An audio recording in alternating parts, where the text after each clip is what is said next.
Gadis muda ini karena ingin dapat $5.000. Melakukan surogesi. Walaupun sudah hamil 9 bulan. Tapi dia masih kerja di 2 tempat sehari. Pagi urusin babi. Sore kerja di warteg. Setiap saat harus menghadapi dengan pemilik galak.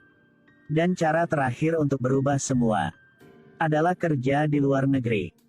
Tapi ke luar negeri butuh banyak uang. Dengan cepat sudah hari melahirkan. Dia dibawa ke ruangan kecil. Di samping ada air. Dan 1 handuk. Dia pertama kali lahiran jadi sakit hingga pingsan. Ketika dia bangun, melihat perut dia udah kempes. Dan saat ini seorang pria kasih tahu dia. Bayi dia sudah mati. Bayi tidak bisa diselamatkan. Mereka kasih $500 buat dia. Dia sangat santai. Ketika pulang ke rumah terus menangis. Dia menangis bukan karena anak meninggal. Tapi hilang kesempatan untuk berubah hidup yang buruk ini. Besok dia mencari ke rumah orang yang bisa bantu dia ke luar negeri.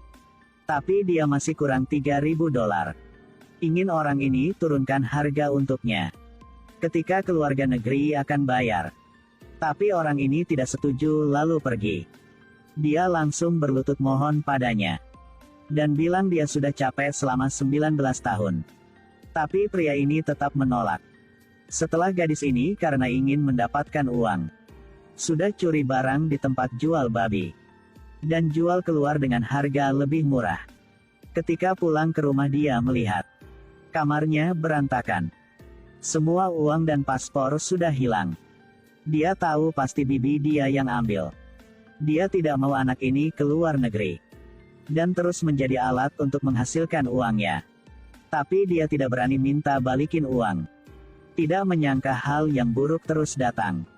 Soal curi barang ketahuan sama pemiliknya. Dan soal jual barang ketahuan sama pemilik tempat jual babi juga. 2 kerjaan hilang dalam sehari. Hidup menjadi lebih sulit.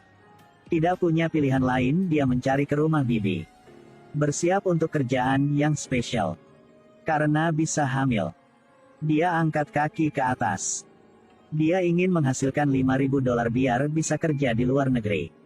Tapi semua uang dan paspor sudah hilang.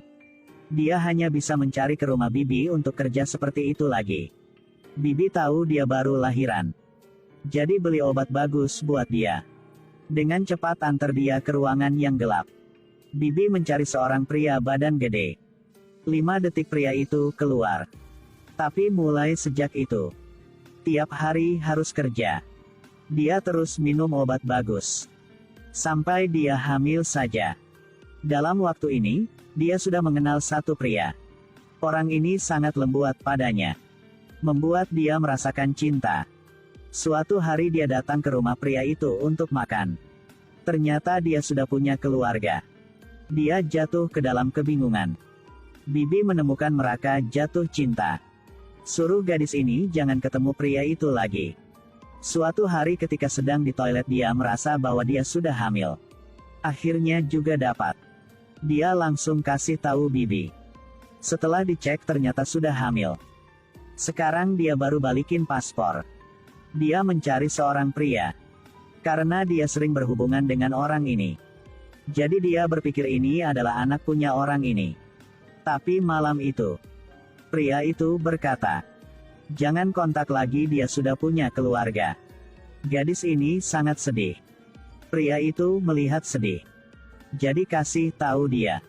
Sebenarnya anak pertama dia masih sehat. Tapi bibi dia ketika dia pingsan sudah bawa pergi. Lalu jual ke orang lain. Dan hanya kasih dia $500. Dia marah langsung cari bibi dia.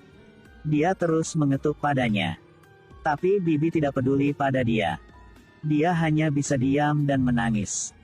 Tidak menyangka hari kedua bibi mencari dia. Tanya dia siapa yang kasih tahu soal itu. Dia sudah hamil 10 bulan. Dan bayi mati. Bibi hanya kasih $500 buat dia. Sebenarnya anak dia masih sehat. Tapi sudah jual ke luar negeri. Ketika dia tahu kebenaran, langsung cari obat pil aborsi.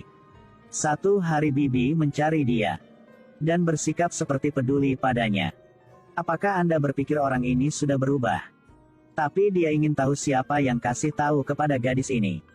Jika dia jawab, dia akan dapat $5.000. Dia tidak mau omong, tapi berpikir ke hidup baru di luar negeri. Dan sifat pria itu kepada dia. Akhirnya dibawa pesona uang dia sudah kasih tahu. Setelah itu, Bibi kasih uang $5.000. Sekarang dia berjalan di jalan tanpa nyawa. Karena dia berhasil keluar dari kehidupan yang buruk ini. Mencari ke tempat yang dia inginkan selama ini. Suatu hari dia datang untuk pamit sama pria itu. Kedua duduk di kursi, tidak ada yang omong apa. Sekarang gadis ke toilet. Ketika dia balik, melihat dia sedang dipukul. Pasti Bibi yang mencarinya. Dia berbalik dan pergi. Mencari ke rumah orang perantara. Setelah melihat uang sudah cukup. Sudah antar dia. Perantara tidak menipu dia. Dia duduk di mobil untuk keluar negeri. Apakah dia benar bisa keluar negeri? Untuk berubah kehidupan ini. Tidak ada yang tahu di sana adalah surga atau neraka. Detail filmnya sangat bagus. Mencerminkan masyarakat gelap. Dan harapan untuk keluar dari kesengsaraan itu.